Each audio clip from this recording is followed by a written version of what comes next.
પ્રિયજનો, આપણે અધ્યાય 10 વિભૂતિ યોગના શ્લોક 9 પર્યંતનો વિચાર કરીએ. 9મા શ્લોકમાં ભગવાને 4 વાતો કહી છે: સેવા, સ્મરણ, સત્સંગ અને કથા. આ 4 વાતો જેના જીવનમાં આવે છે, મચ્ચિત્તા મદગત પ્રાણઃ બોધયંત પરસ્પરમ કથયંતશ્ચ મામ નિત્યમ. આ 4 વાતો સેવા હોય, સ્મરણ હોય, સત્સંગ હોય અને ભગવાનની લીલા કથાનું શ્રવણ હોય.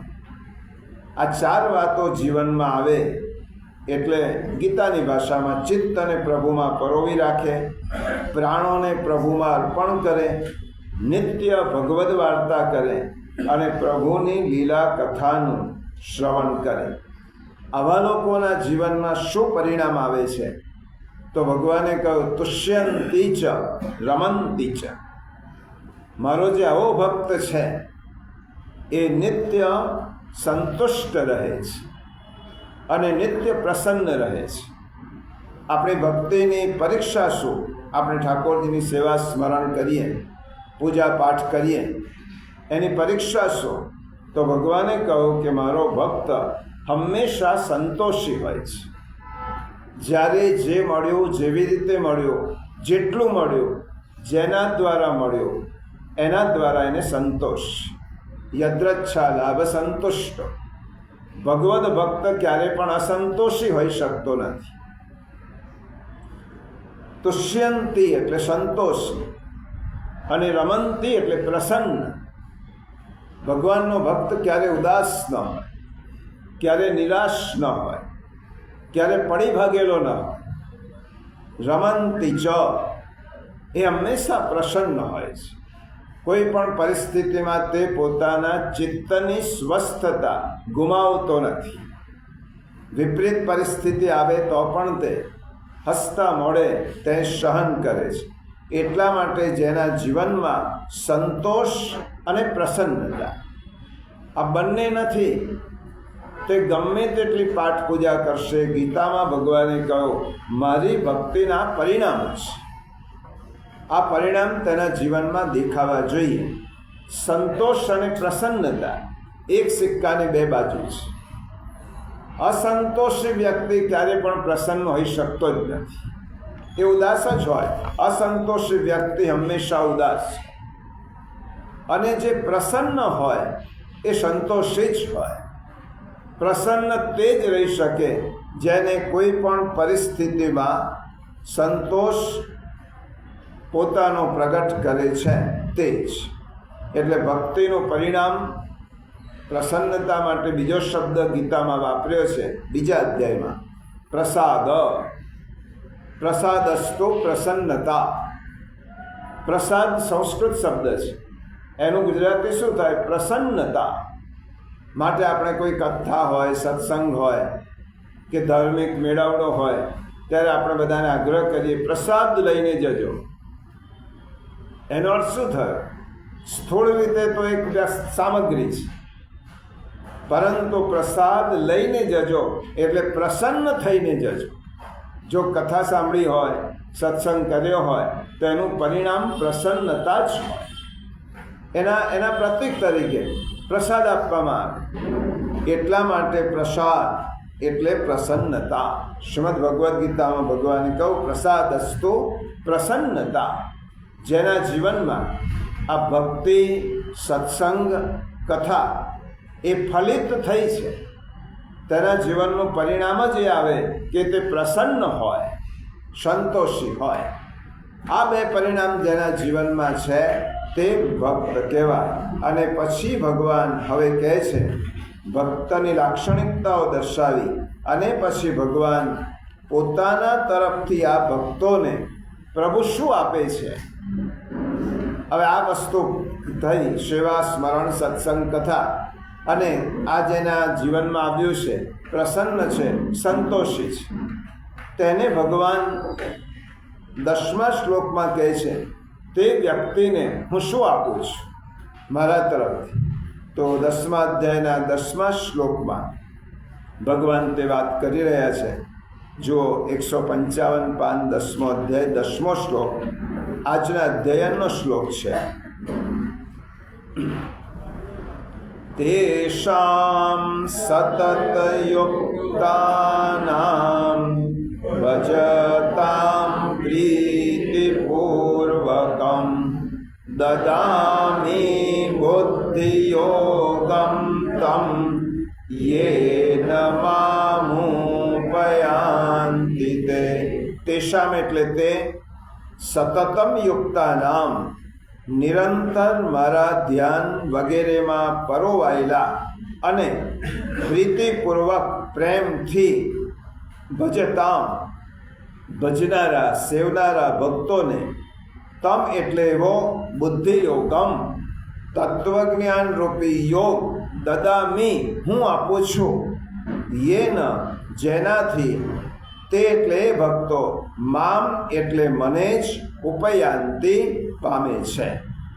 નિરંતર મારા ધ્યાન વગેરેમાં પરોવાયેલા અને પ્રેમથી ભજન કરનારા એ ભક્તોને હું એવો તત્વજ્ઞાન રૂપી યોગ આપું છું જેનાથી એ ભક્તો મને જ પામે છે. એટલે ભક્તિનું ફળ ભગવાન સિવાય બીજું કંઈ હોઈ શકે જ નહીં. ભક્તિનું ફળ શું? તો ભક્તિનું ફળ ભગવાન. આ શ્લોકમાં ભગવાન કહે છે કે મારા જે ભક્તો, કયા ભક્તો? જે 9મા શ્લોકમાં ભગવાને વાત કરી, મચ્ચિત્તા મદ્ગત પ્રાણા બોધયંત પરસ્પરમ કથયંતશ્ચ મામ નિત્યમ તુષ્યંતિ ચ રમંતિ. જે 8મા અને 9મા શ્લોકમાં ભગવાને કહ્યો, હવે કહે છે તેવા ભક્તો સતતમ યુક્તાનામ. તેવા ભક્તોને 2 લાક્ષણિકતા છે. સતતમ યુક્તાનામ એટલે નિરંતર એ મારી સાથે જોડાયેલા હોય છે. સતતમ યુક્તાનામનો અર્થ શું થયો? નિરંતર એ ભક્તો મારી સાથે જોડાયેલા હોય છે. અને બીજું શું કહ્યું? ભજતામ પ્રીતિપૂર્વકમ. ભજ ધાતુ સેવાયામ, ભજ સેવાયામ. તમે સંસ્કૃતમાં જોશો શબ્દકોશમાં તો ભજના જુદા જુદા અર્થોમાં એક અર્થ છે સેવાયામ. ભજ એટલે આપણે ભજન શબ્દ કરીએ છીએ. ભગવાનનું ગુણગાન ગાઓ એ પણ ભજનનો અર્થ થાય. અને ભજનો અર્થ સેવા. જે પ્રેમથી પ્રીતિપૂર્વકમ, જે પ્રેમપૂર્વક મારી ભક્તિ કરે છે, મારી સેવા કરે છે અને પ્રેમથી મારું ભજન કરે છે, સતત યુક્તાનામ નિરંતર ભગવાન સાથે જોડાયેલા હોય છે. હવે પ્રશ્ન એ થાય કે નિરંતર ભગવાન સાથે જોડાવું ભગવાને આજ્ઞા કરી છે. આવા ભક્તો ને હું શું આપું છું? બુદ્ધિયોગમ તમ. તેને હું બુદ્ધિયોગનું દાન કરું છું. 9મા અધ્યાયમાં ભગવાને કહ્યું યોગક્ષેમમ વહામ્યહમ. એનો યોગક્ષેમ હું વહાવું છું. અહીં ભગવાને કહ્યું તેને બુદ્ધિયોગનું દાન હું કરું છું.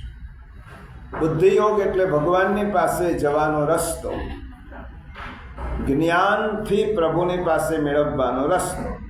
પણ એની 2 શરત છે. સતતમ યુક્તાનામ, નિરંતર તે વ્યક્તિ, તે ભક્ત મારી સાથે જોડાયેલો હોય છે. ભગવાન સાથે જોડાયેલા હોવ એટલે શું? આખો દિવસ જપ કરવા, આખો દિવસ ભગવાન ભગવાન કરવું. ભગવાન સાથે જોડાયેલા રહેવું એટલે શું?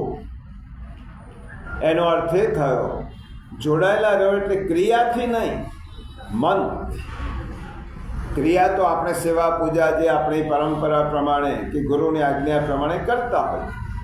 પરંતુ ભગવાને કહ્યું નિરંતર મારામાં જે જોડાય છે સતતમ યુક્તાનામ. તો ભગવાન સાથે જોડાવવું એટલે 24/24 કલાક ભગવાન મારી સાથે છે એવી સમજણ દ્રઢ કરવી. ભગવાન સાથે જોડાવવાનું શું થયું? નિરંતર પ્રભુ મારી સાથે છે. એ ક્યારે એક ક્ષણ માટે પણ પ્રભુ મને છોડતા જ નથી. નિરંતર પ્રભુ મારી સાથે છે. આ સમજણ જેની પાકી થઈ, એ પછી સેવામાં બેઠેલો હોય, ન હોય, વેપાર કરતો હોય, નોકરી કરતો હોય, ધંધો કરતો હોય, ખેતી કરતો હોય, પરંતુ તેના મનમાં આ દ્રઢ સમજણ છે કે પ્રભુ નિરંતર મારી સાથે જ છે, મારી પાસે જ છે, મારી સાથે છે. આ સમજણ જેને પાકી થઈ છે અને જેને નિરંતર અનુભૂતિ છે, આ સમજણ જ નથી. ગીતામાં ભગવાને કહ્યું કે આ વાસ્તવિકતા છે. આ વાસ્તવિકતાને આપણે સમજવાની છે કે નિરંતર પ્રભુ મારી સાથે છે જ. એ દિવસ દરમિયાન, રાત્રિ દરમિયાન, પ્રત્યેક ક્ષણ, જ્યાં સુધી હું છું ત્યાં સુધી, અને હું બીજો શરીર ધારણ કરી અને બીજી કોઈ યોનિમાં જાઉં ત્યાં પણ ભગવાન મારી સાથે જ છે, કારણ કે મારું અસ્તિત્વ એ ભગવાન પર નિર્ભર છે. મારું અસ્તિત્વ એક ક્ષણ પણ ભગવાન વગર રહી શકતું નથી. હું એને યાદ કરું કે ન કરું, પ્રભુને હું ભક્તિ કરું કે ન કરું, સેવા કરું કે ન કરું, ભગવાન તો મારી સાથે જ છે. તો ગીતામાં ભગવાને શું કહ્યું? જે પ્રભુ મારી સાથે છે એની સમજણ પાકી કરવાની, એ દ્રઢ કરવાનું. પ્રભુ મારી સાથે છે. હવે ભોગ સાથે જોડાયેલો ભોગી કહેવાય. સતત યુક્તા નામ, એનો એક અર્થ યુક્તા નામ એટલે યોગી, જોડાઈ ગયેલો. ભોગ સાથે જે જોડાયેલો હોય નિરંતર એ ભોગી કહેવાય, અને ભગવાન સાથે જોડાયેલો હોય તેને યોગી કહેવાય. યોગનો અર્થ જ એ થયો યુઝ ટુ જોઈન, પરમ તત્વ સાથેનું જોડાણ, પરમ તત્વ સાથેનું અનુસંધાન, જોડાણ. ભગવાન સાથે સતત યુક્તા નામ રહી શકાય તેવી સમજણ માટે આપણા શાસ્ત્રોએ શું કર્યું? ઘણા લોકો કહે છે કે આ શા માટે હોય? આપણે એની પાછળનું તત્વ, રહસ્ય સમજતા નથી અને કહીએ ગળામાં કંઠી કેમ પહેરવાની?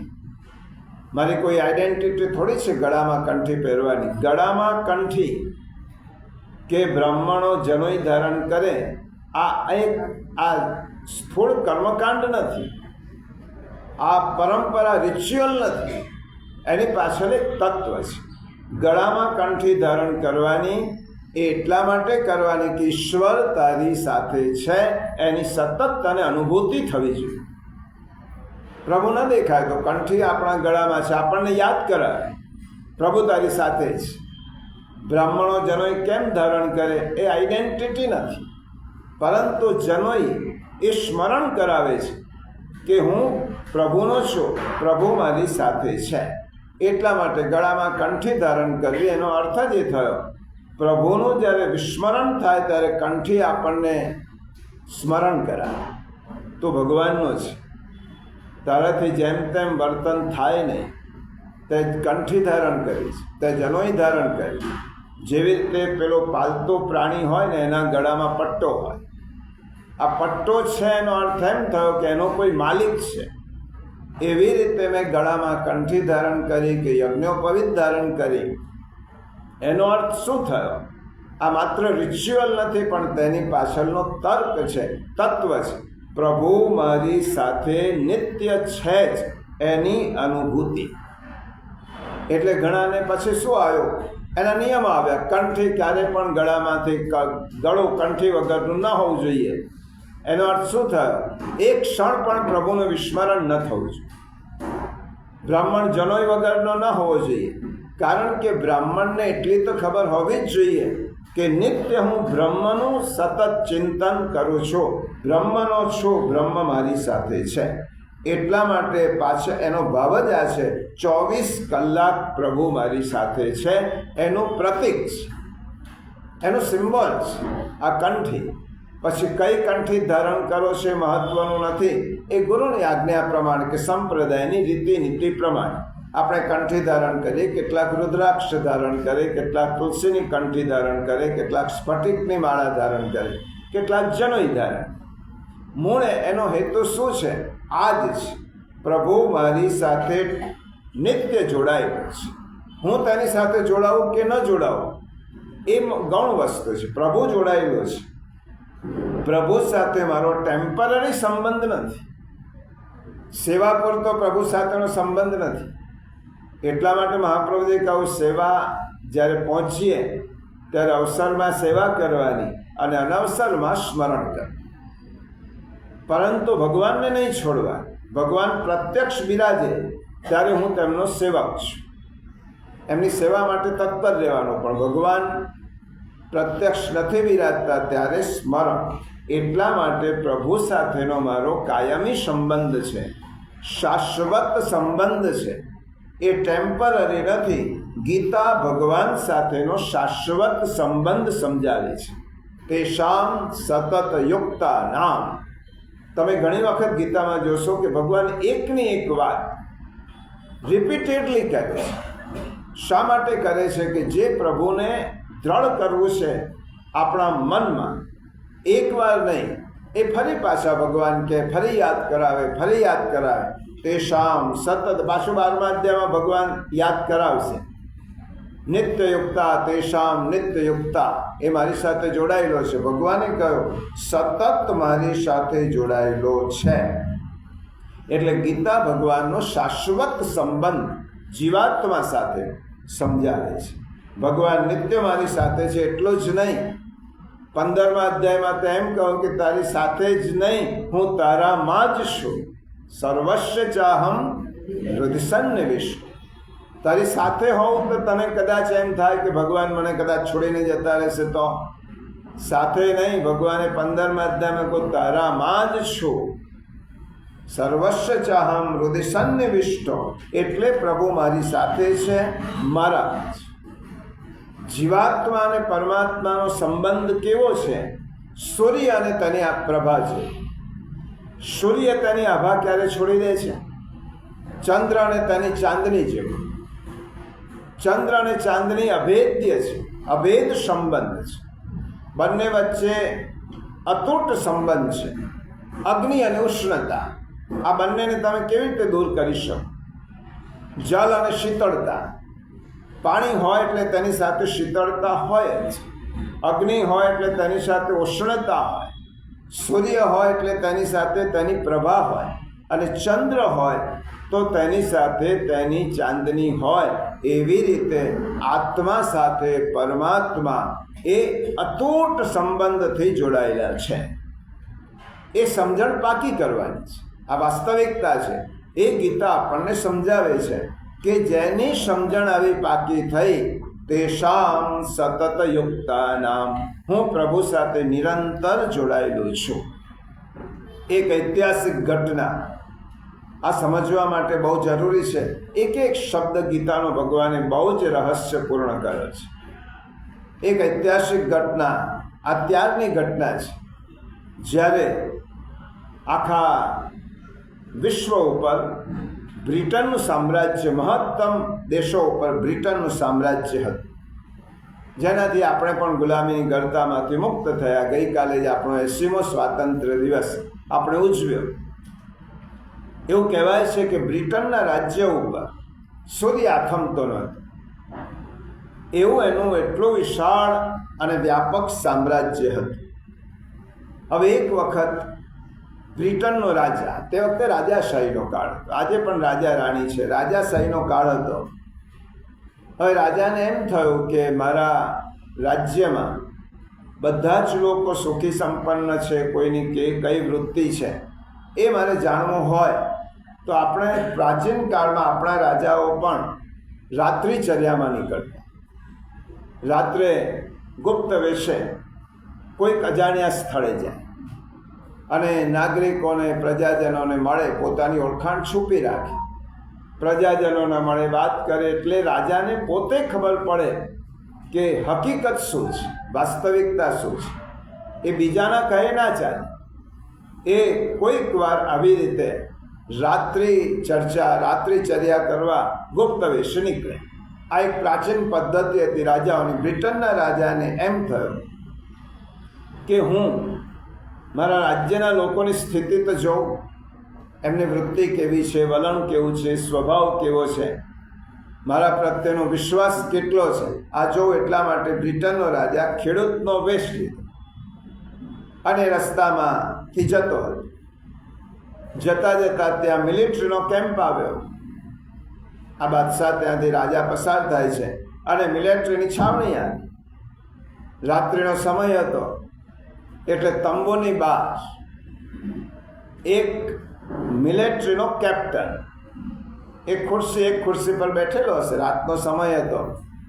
એ યુદ્ધને કોઈ એંધાણ નહોતા કે યુદ્ધની પરિસ્થિતિ નહોતી, પરંતુ રાત્રિનો સમય એટલે એક ખુરશી પર બેઠો હતો અને બીજી ખુરશી ઉપર પોતાના લાંબા પગ કર્યા અને હાથમાં ચીરૂટ હતી. એ પીતો હતો અને રાત્રિનો સમય એટલે કદાચ નવો જ પરણેલો હતો એટલે પોતાના પત્નીના સ્મરણમાં ખોવાયેલો. આ મિલિટરીના જવાનોનું એક આ તપ છે રાષ્ટ્ર માટે. એટલા માટે આપણા શાસ્ત્રમાં કહ્યું છે કે જે વ્યક્તિ યુદ્ધ કરતાં કરતાં પોતાનું જીવન ત્યાગે છે એની ગતિ સ્વર્ગ સિવાય બીજી કોઈ હોતી નથી.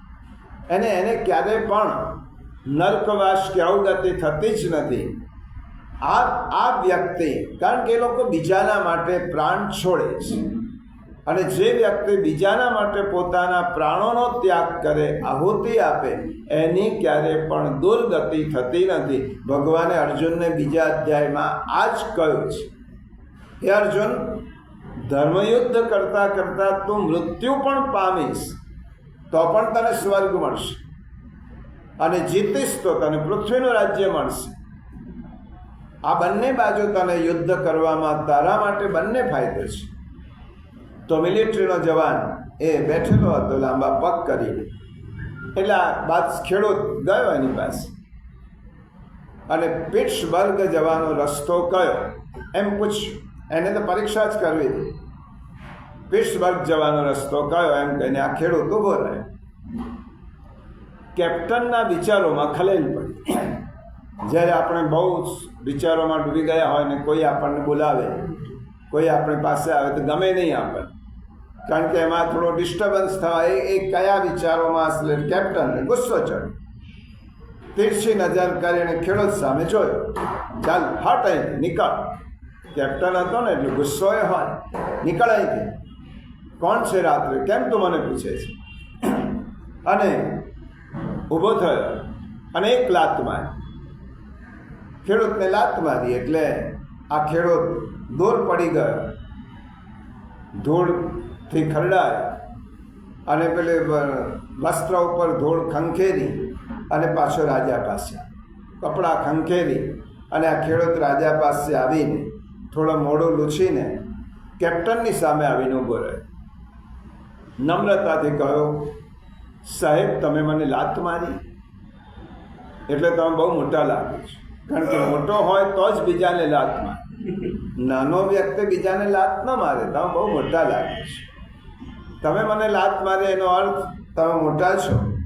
કારણ કે બીજાને લાત મારે એ મોટી વ્યક્તિ હોય. અને એટલા માટે એકવાર આવું થયું કે અકબરે બધા પંડિતોને ભેગા કર્યા અને પંડિતોને પૂછ્યું, ધારો કે કોઈ મને લાત મારે તો તેનો દંડ શું આપવાનો? બધા પંડિતોએ અકબરને કહ્યું, તમને લાત મારે તો તમારું બહુ મોટો અનાદર અપમાન કહેવાય. આનાથી મોટું અપમાન શું હોઈ શકે? એવી વ્યક્તિને તો તમારે મૃત્યુ દંડ જ આપવો જોઈએ.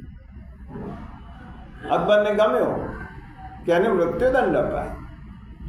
પણ બિરબલ બેઠેલો હતો. બિરબલે કહ્યું, જહાંપના થોડી વાર અટકી જજો. આ બધા જ પંડિતો ભલે કહે છે, પણ અકબરે કહ્યું, બિરબલ તારું શું માનવું છે? બિરબલે કહ્યું, જો આપ મને પૂછતા હોય તો તમને જે લાત મારે એના પગમાં સોનાનું ઝાંઝર બાંધવું જોઈએ. સોનાનું તો મારો વિરોધી છે કે મારો અંગત છે? પંડિતો કહેવા લાગ્યા, જુઓ સાહેબ, અમે નહોતા કહેતા રાજા સાહેબ કે આ તમારો વિરોધી છે. તમને લાત મારે ને સોનાનું ઝાંઝર કેવી રીતે પહેરાવે? આ તો ઉલટો દંડ આપવાને બદલે બિરબલ તો એનું બહુમાન કરવાનું કહે છે. બિરબલે કહ્યું, જહાંપના થોડોક વખત થોભી જાઓ અને પછી તમારે જે કાયદો કરવો હોય, હમણાં કાયદો કરવાની ઉતાવળ ના કરશે કે જે મને લાત મારે અને મૃત્યુદંડ આપવાનો. અને એકવાર બિરબલને અકબર બેઠા હશે.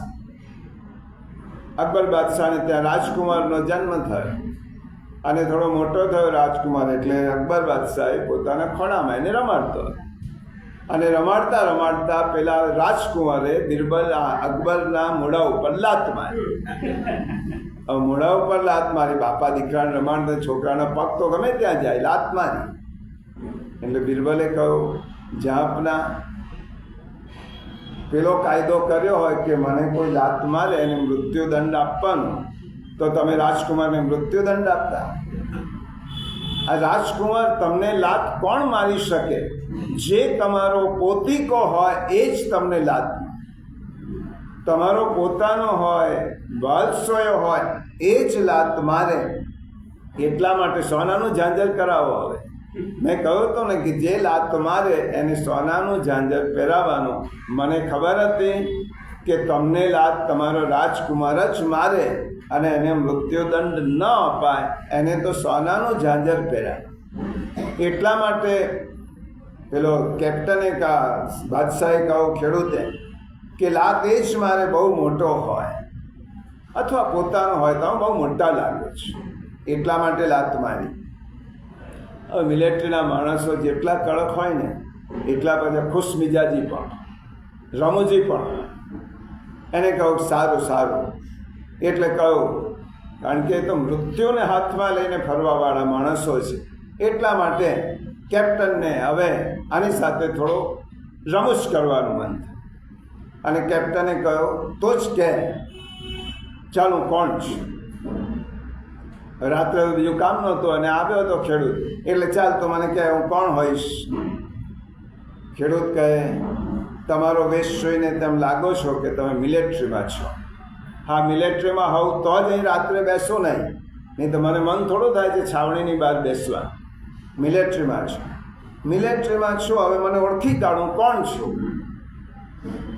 ત્યારે ખેડૂતે કહ્યું કે એવું લાગે છે કે મને શું ખબર પડે કે તમે કોણ છો, પરંતુ એવું મોટા અધિકારી છો અને પણ તો મને કહે તો ખરો કે મારો હોદ્દો કયો છે? પેલા ખેડૂતે કહ્યું, કદાચ જમાદાર હશો. નાના જમાદારથી ઉપર છો.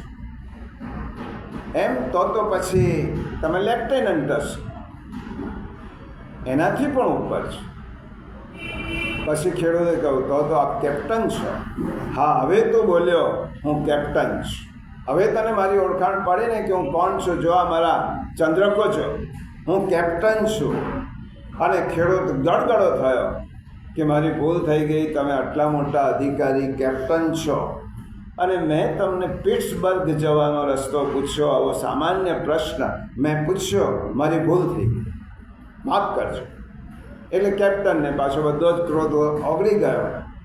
સારું સારું, અડધી રાત્રે તો કેમ અહીં નીકળ્યો છે? તો કોણ છે?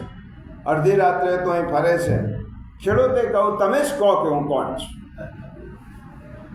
કેપ્ટને કહું, તમે કહો એટલે તું સિવિલમાં છે કે મિલિટરીમાં છે એ સ્પષ્ટતા કર. પેલા એ કહું મિલિટરીમાં છું. એમ તો મિલિટરીમાં છો? તો પેલા કેપ્ટને કહું, રિટાયર ફૌજી હોઈશ તો? ના ના, હું એનાથી ઉપર છું. તો જમાદાર હોઈશ? એનાથી પણ ઉપર છું. એટલે કેપ્ટને કહું, તો લેફ્ટનન્ટ હોય હશો તમે? એનાથી ઉપર છું.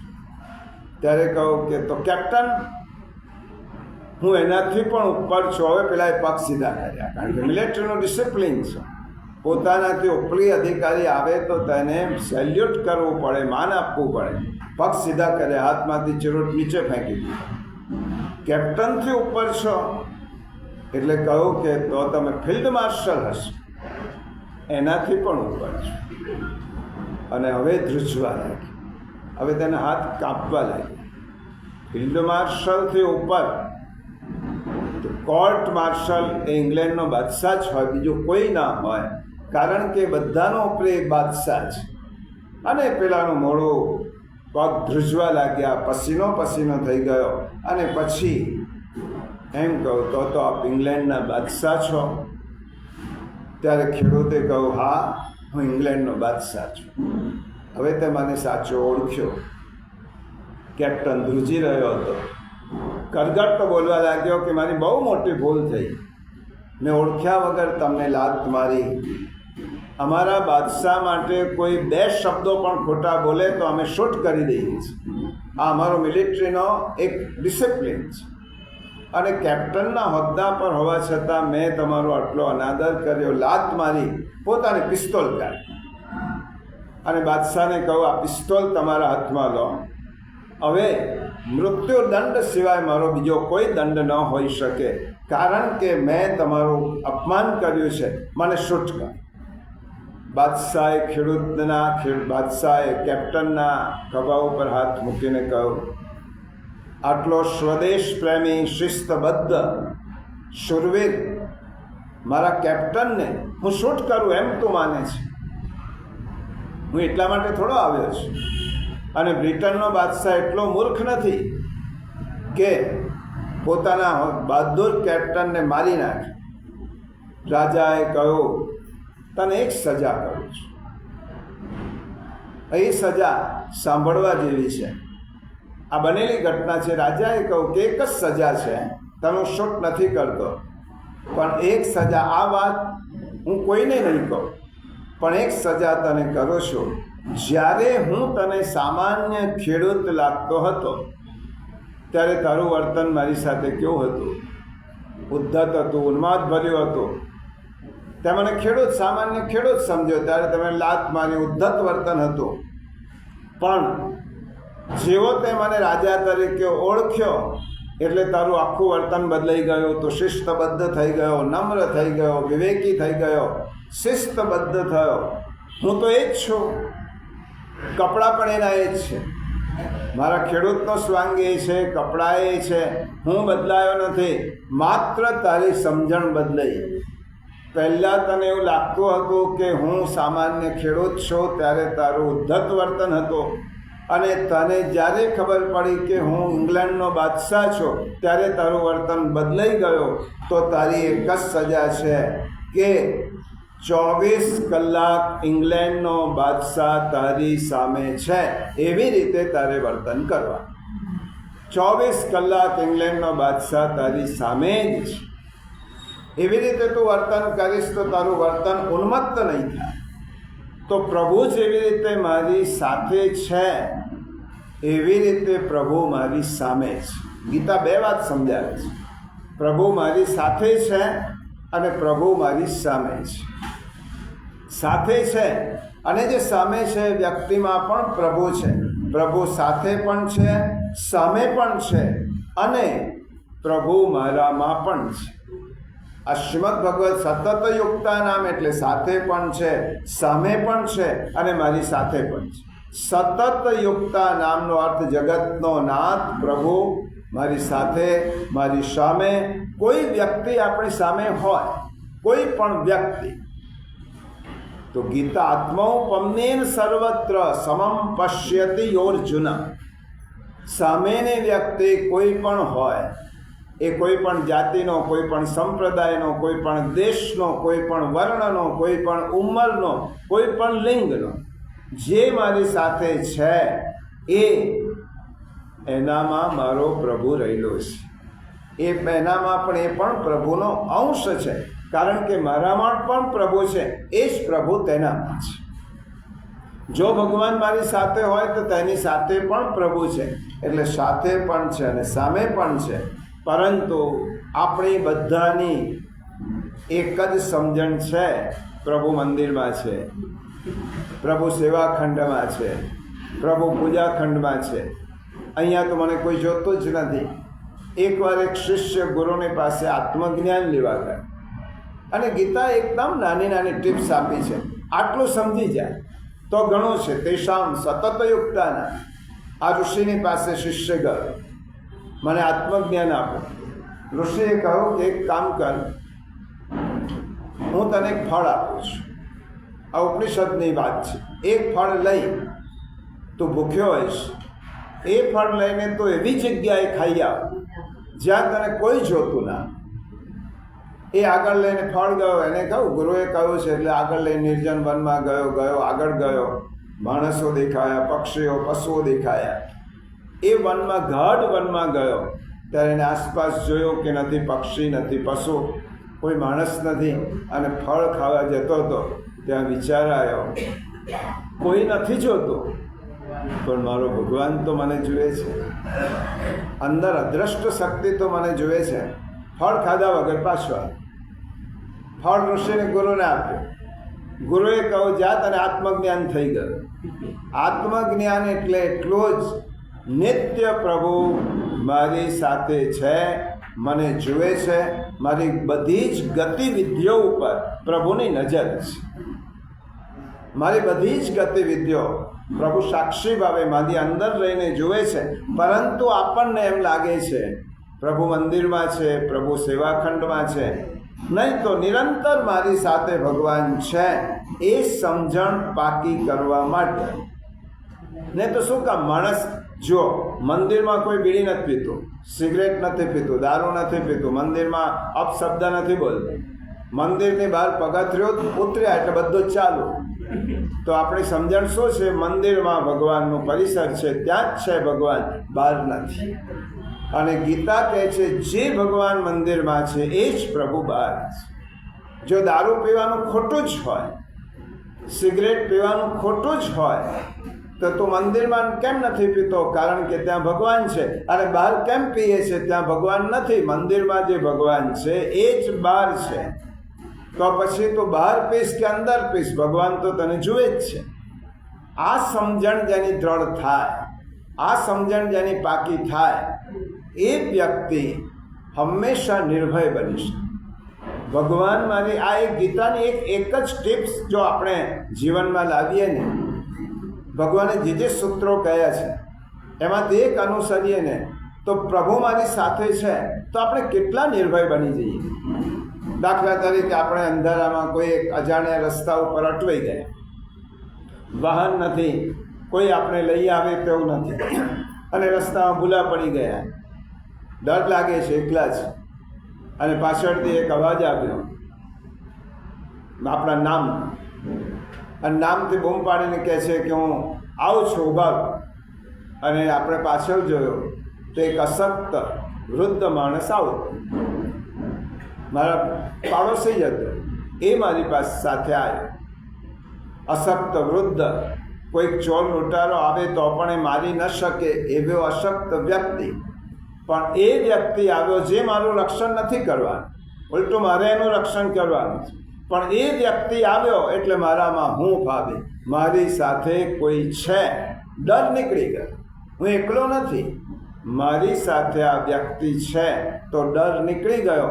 એવી રીતે પ્રભુ જો મારી સાથે છે, આ સમજણ, આ વાસ્તવિકતા આપણે સમજાય તો ડર નીકળી જાય.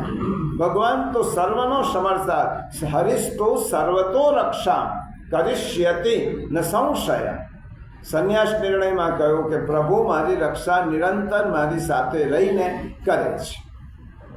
એટલા માટે પ્રભુની સાન્નિધ્યની સમજણ નિર્ભય બનાવે, પ્રભુના સાન્નિધ્યની સમજણ નિશ્ચિંત બનાવે. નિશ્ચિંત બની જાઓ, જગતનો નાથ મારી સાથે છે, પછી મને ચિંતા છે. ચિંતા એને મેં સોંપી દીધી છે, જગતના નાથ. એક ટ્રેનમાં મુસાફરી કોઈ કરતું હોય અને ટ્રેનમાં મુસાફરી કરનાર મુસાફર, આપણે પ્રભુની આ સૃષ્ટિની ગાડીમાં બેઠેલા છે અને આપણે આપણો ભાર લઈને જાતે જ ફરીએ છીએ. ટ્રેનમાં મુસાફર એક જ વખત એક ખેડૂત પહેલી વાર ટ્રેનમાં બેઠો અને બેઠા પછી એને બહુ મોટું પોટલું હતું સામાનનું, એના માથા પર. પેલાએ કહ્યું કે આ માથા પર પોટલું મૂક્યો છે, નીચે મૂક. તેને એમ કહું કે ના, હું ટ્રેનને શું કામ વધારાનો ભાર આપું? ટ્રેનનો મારો ભાર ટ્રેન ઉચકે છે એટલું ઘણું છે, પોટલાનો ભાર શું કામ ટ્રેનને આપો? એવું મારા માથા પર.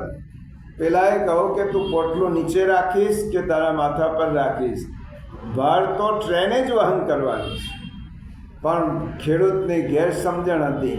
એવી રીતે આપણા બધાની બહુ મોટી ગેરસમજ છે કે આપણે ખેડૂતની જેમ આપણી ચિંતાઓનું પોટલું આપણા માથે રાખીએ છીએ. ભગવાન જ આપણો ભાર ઉપાડે છે તો મારી બધી જ ચિંતા એને હોય, તો પ્રભુને જ બધી ચિંતા હોય, તો નાહકનો શા માટે બધો ખોટો ભાર લઈ અને હું ફરું? આમ થશે, નહીં થાય, શું થશે? ખોટો ભાર લઈને આપણે ફરીએ છીએ. એટલા માટે નિરંતર પ્રભુ મારી સાથે છે, નિશ્ચિંતતા. અને જેના જીવનમાં નિશ્ચિંતતા છે એ જ વ્યક્તિ સાચું જીવન જીવી શકશે. ચિંતાગ્રસ્ત માણસ જીવનને માણી શકતો નથી. જે નિશ્ચિંત છે, ચિંતાનું પોટલું સોંપી એ માણસ નિશ્ચિંત થાય. ત્રીજી વસ્તુ, પ્રભુ મારી સાથે છે. આ જો ભાવના જેનામાં આવે તો તેનામાં નિરહંકાર પણ આવે.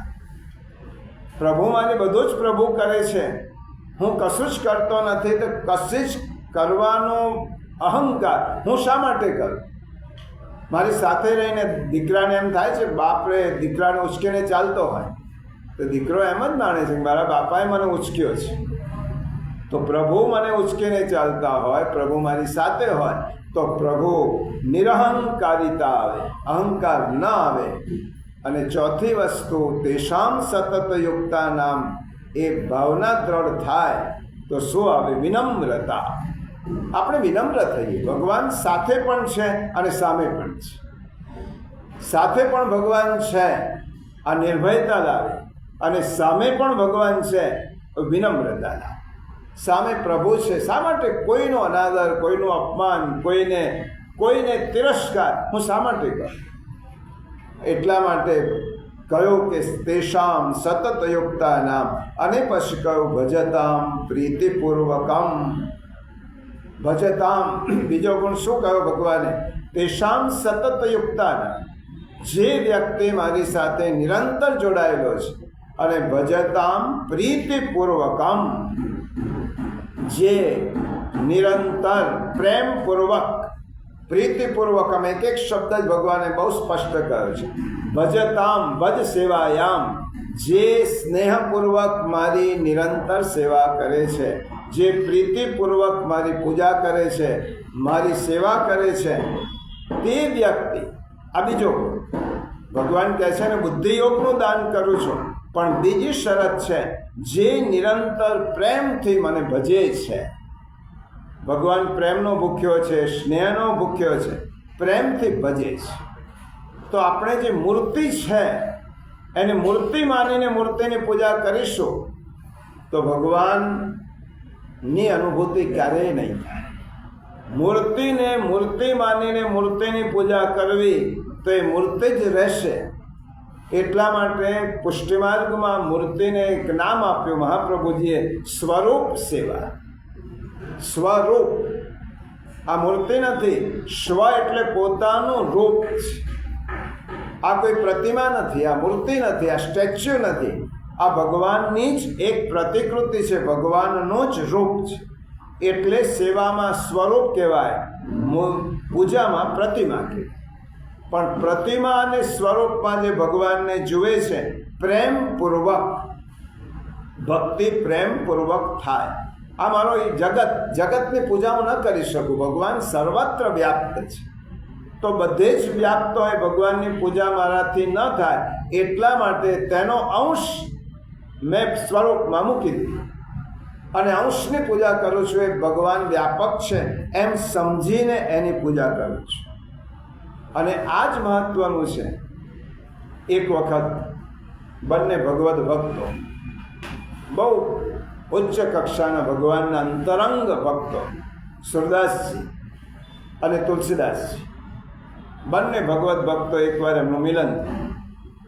એક યમુના કિનારે વસે અને એક સરયુ કિનારે વસે. એકના ઈષ્ટ રામ, ધનુર્ધારી પ્રભુ રામ, અને એકના ઈષ્ટ ઠાકોરજી. યશોદોત્સંગ લાલી તો પ્રભુ એકના ઈષ્ટ, એમના જ પ્રિય. બંને વચ્ચે સત્સંગ થયો.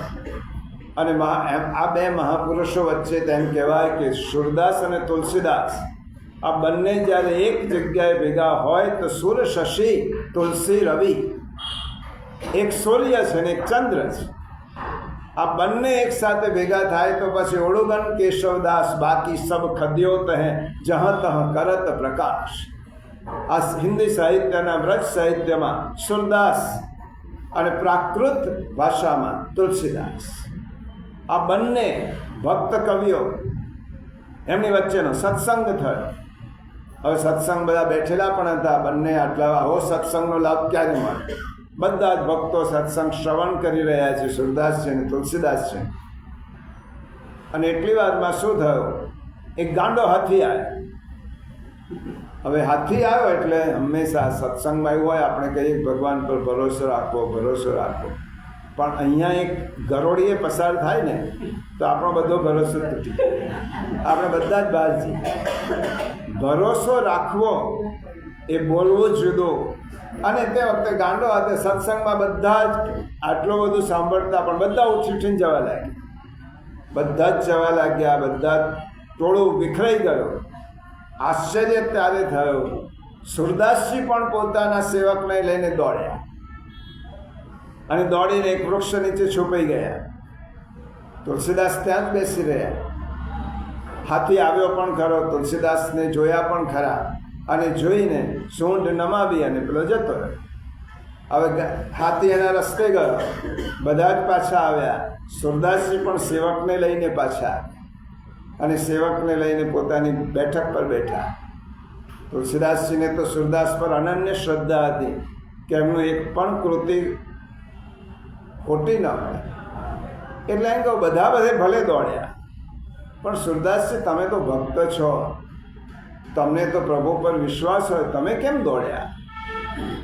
ત્યારે સુરદાસજી જે જવાબ આપ્યો, અદ્ભુત જવાબ છે.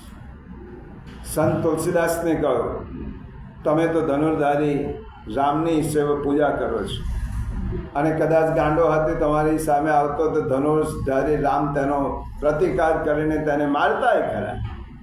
અમે જે પૂજા કરીએ છીએ એ બાળકની પૂજા છે. અમે પાલકની પૂજા નથી કરતા, અમે બાળકની પૂજા કરીએ છીએ.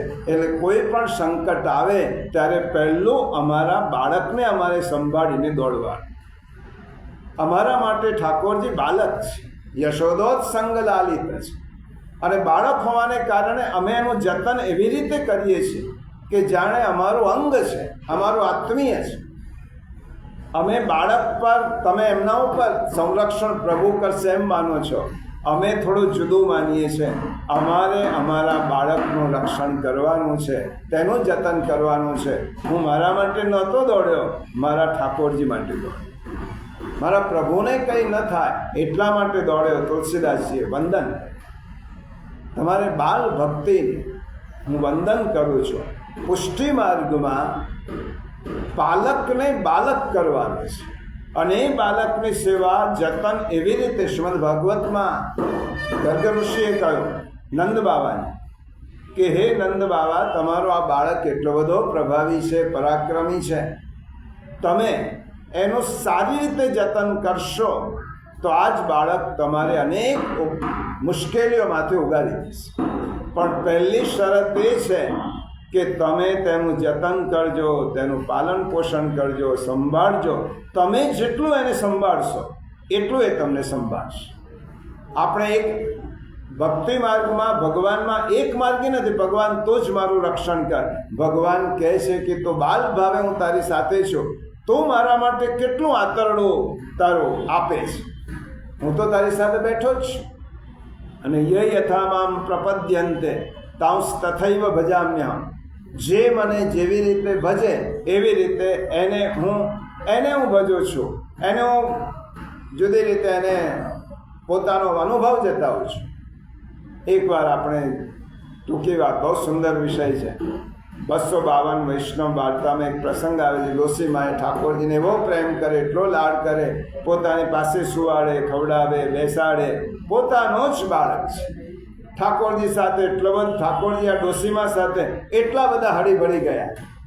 પ્રિયજનો, આ વાર્તા વાસ્તવિક પ્રસંગ પરથી બનેલી ઘટનાઓ છે. આજે પણ તમે તમારા સ્વરૂપમાં જ્યારે ચૈતન્ય જોશો તો ક્યારેક તો તેની અનુભૂતિ થશે જ. તમે સ્વરૂપમાં ચૈતન્ય જોવાની ટેવ પાડો. આ સ્વરૂપ નથી, આ પ્રતિમા નથી, સાક્ષાત પ્રભુ બિરાજ્યા છે, સાક્ષાત ઠાકોરજી છે. રોજ ભાવ આપે, પોતાની સાથે સુવડાવે. હવે ઠંડીના દિવસો, ડોસીમાની એક ઝૂંપડી, અને ઝૂંપડીમાં ઠાકોરજીને લઈને, પોતાના બાળકને લઈને સૂવે. અને ઝૂંપડીનો પહેલો દરવાજો વહેલો બંધ કર્યો અને એક બિલાડી ઘૂસી ગઈ. હવે બિલાડી રાત્રે અડધી રાત થઈ એટલે બિલાડી કૂદાકૂદ કરવા લાગી. જેવી બિલાડી કૂદે છે એટલે ઠાકોરજી ડોશીમાં માં મને બચાવ, ડર લાગે છે. એટલે પેલી કહું ચિંતા ન કર, લાલાનો બિલાડીને કાઢો છું. ડોશીમાંથી ચલાય કેટલો, દોડાય કેટલો, હાથમાં લાકડી લીધી, બિલાડી અહીં ભાગે ત્યાં ભાગે, ડોશીમાં એની પાછળ ભાગે, બિલાડી જતી જ નથી. ડોશીમાં થાક્યા અને આ બાજુ ઠાકોરજી કહે છે માં બિલાડીથી ડર લાગે છે, બહાર કાઢ. આ બાજુ લાલાને જીત પકડી. હવે ડોશીમાંથી દોડાતું નથી, બિલાડી નીકળતી નથી, કરવું શું? અને આ શક્તિમાન થઈ એટલે ડોશીમાં કહ્યું 6 ગાઉની પૂતનાને મારી ત્યારે ડર નહોતો લાગતો અને આટલી બિલાડીથી ડરે છે. અને બસ પ્રભુ અંતર જાય. ત્યાં મારું સ્વરૂપ જોઈ લીધું, ઐશ્વર્ય તેની ખબર પડી ગઈ. તો આજ સુધી મને બાલ ભાવે મારી જતન કરતી એટલે હું તને મા તરીકે ગણતો. હવે તે મારું ઐશ્વર્ય તને ખબર પડી ગઈ, પૂતનાને મારી, હવે મને બાળ ભાવે રહેવાની જરૂર શું? તું કેવી રીતે બાલ ભાવે જોઈ શકીશ? એટલા માટે એ યથામામ પ્રપત્તિ, ભગવાને કહ્યું પ્રીતિપૂર્વક જે મારી સેવા કરે છે તે. પ્રીતિપૂર્વક પ્રભુની સેવા કરવી એક ઉદાહરણ કહી અને આ વાતને અને બીજી લીટી અને પછીનો શ્લોક એ બંને એક વિચાર સાથે જોડાયેલા છે. બીજી લીટી આ શ્લોકને બીજી ઉત્તરા અને 11મો શ્લોક બંનેનો વિચાર બિંદુ સરખું છે, વિચાર સેતુ સરખા છે. એટલે બંને આવતી વખતે લઈશું. તમે સ્વરૂપમાં અને પ્રતિમામાં, મૂળ સિદ્ધાંત એ છે આપણે જે સ્વરૂપની સેવા કરીએ છીએ તેમાં સાક્ષાત પ્રભુ બિરાજે છે જ. મારી સાથે ભગવાન છે તો મારી સામે પ્રતિમા નથી, ભગવાન જ છે. મારી સામે મૂર્તિ નથી, સ્વરૂપ જ છે, ઠાકોરજી જ છે. પછી હું રામની સેવા કરું તો રામ જ છે, શિવની ભક્તિ કરું તો શિવ જ છે. જેની તમે પૂજા અર્ચના કરો છો એ મારી સામે છે જ. આ કોઈ જળ મૂર્તિની પૂજા નથી, પ્રતિમાની પૂજા નથી. અને એટલા માટે એક દિવસ આ એક એવી ઘટના બની કે એક ભાઈને મરતા પહેલાં પિતાએ કહ્યું કે જો જીવનમાં મેં તને બધું આપ્યું છે પણ અમારા બાપ દાદાથી આ મર્યાદા પુરુષોત્તમ રામની મૂર્તિની હું પૂજા કરું છું, આટલો તારે જાળવી રાખવાનું, તારે કશું નહીં કરવાનું. આ મર્યાદા પુરુષોત્તમ રામની મૂર્તિ રાખવાની, પૂજા ખંડમાં પૂજા કરવાની, આટલું કરવાનું. પેલો નિત્ય એ કરે છે. અને એમ કરતાં કરતાં વર્ષો ગયા. એકવાર એને થયું કે આટલી પૂજા કરું છું, આપણને પણ ઘણીવાર એવું થાય ને કે આટલા વર્ષોથી પૂજા કરું છું, ભગવાન કોઈ દિવસ બોલતા તો છે જ નહીં મારી સાથે. આપણે ભાવથી કરીએ પૂજા તો પ્રભુ બોલે જ, આજે પણ બોલે. પરંતુ આપણને એમ થાય પેલા તો રામની પૂજા આટલા વર્ષોથી કહું, કોઈ દિવસ મને એમનાથી ફાયદો થયો નથી. હવે એના કરતાં બધા જ લોકો કહે છે કે એના કરતાં કૃષ્ણની પૂજા શરૂ કરો, કૃષ્ણની સેવા શરૂ કરો. એને રામની મૂર્તિ એક બાજુ મૂકી દીધી, પૂજા ખંડની, અને કૃષ્ણની સ્વરૂપ લઈ આવ્યો, કૃષ્ણને પૂજા કરે છે. અને ઘરવાળીને કહું જો ઠાકોરજીને તો સેવા સામગ્રી બહુ ઉચ્ચ સામગ્રી જોઈએ. એને ખબર હતી કે આમ તો ઘરવાળી નથી માનવાની, પણ ઠાકોરજીના નામે રોજ સામગ્રી બનાવશે તો સામગ્રી પ્રભુ તો આરોગવાના નથી અને છેવટે મને જ આરોગવાની છે. એટલે સામગ્રી સિદ્ધ કરે, આભૂષણો પહેરાવે, સુંદર મજાનું એક વખત ઉત્સવ હતો. અને ઋતુ પ્રમાણે એક અત્તર લાવી અને અત્તરનું પૂમડું કરી અને જ્યાં પ્રભુને શ્રીઅંગ ઉપર લગાવવા જતો હતો ત્યાં એની નજર રામ પર પડી. આ રામની મૂર્તિ છે, કોઈ દિવસ મને ફાયદો થયો નથી. અને અત્તરની સુવાસ સામગ્રી તો એવી છે કે જેની પાસે મૂકું એ જ ખાય. હું રોજ કૃષ્ણની પાસે મૂકું છું તો કૃષ્ણ આરોગે છે, રામને તો હું ધરતો જ નથી. પણ અત્તર એવી છે કે એની સુગંધ થોડી છુપી રખાય.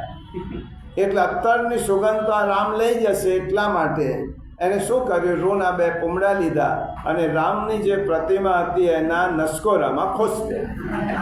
અને નસકોરામાં જ્યાં ખોસવા જતો હતો ત્યાં પ્રભુ ખડખડાટ હસ્યા. પ્રભુની મૂર્તિ, રામની મૂર્તિ હસવા લાગી. પેલા તો હવે શું આવે છે? કેમ? વિચાર થયો આજ સુધી મેં આટલા વર્ષો સેવા કરી, કોઈ દિવસ મારી સાથે બોલ્યા નહીં, હવે કૃષ્ણને અત્તર સમર પૂછો તો તમને હસવું આવે છે. રામ ભગવાન બોલ્યા, આજ સુધી તે મને પથ્થરની પ્રતિમા ગણી હતી, આજે તે રૂના પૂમડા મારા નાકમાં ખુસવા ગયો, તે મારામાં ચૈતન્ય જોયો, અને તું મારામાં ચૈતન્ય જુએ તો મારે પણ એનો પ્રતિભાવ આપવો પડે. એટલા માટે હસ્યો. પેલા એક ક્ષમા માંગી કે હું આજ સુધી બધું કરતો હતો, એ કરતો હતો, એ માત્ર ક્રિયાકાંડ હતું, એની પાછળનો ભાવ હું સમજ્યો નહીં. અને પછી ભગવાને કહ્યું છે, તેષામ સતતયુક્તાનામ ભજતામ પ્રીતિપૂર્વકમ. આ બે વસ્તુ જે કરે છે એને દદામી બુદ્ધિયોગમ તમ, એને હું દદામી બુદ્ધિયોગમ, એને બુદ્ધિયોગનું દાન કરું છું. ખૂબ સુંદર શ્લોક છે આ શ્લોક, અને આવતો શ્લોક આપણે આવતા રવિવારે આવીશું અને વિચાર